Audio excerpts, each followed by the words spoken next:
So, first vlog for the day, Sunday. So, piyesta ng Santo Niño. So, ang first vlog natin is Pomodoro Technique. So, ano daw itong Pomodoro Technique?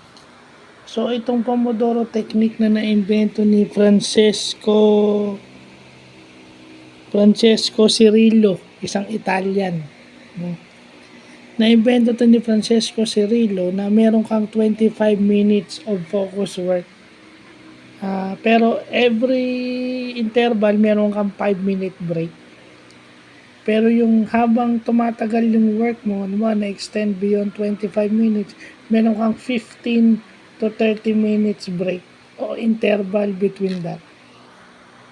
So, siguro ito yung ginagamit ng karamihan para makapag-focus sa task. May task ka, you got 25 minutes na doon ka lang nakafocus, or mas mahaba pero meron kang 15 to 30 minutes break.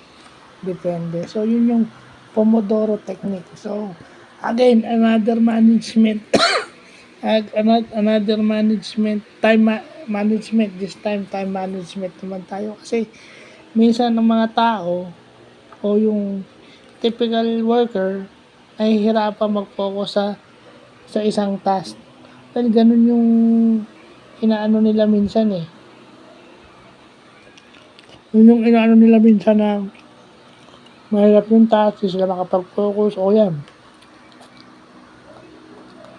Kung susubukan nyo itong Pomodoro technique, pwede.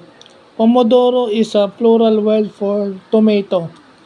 Yung plural noun, pomodori. Kaya mo na ako, sikim na ako sandali.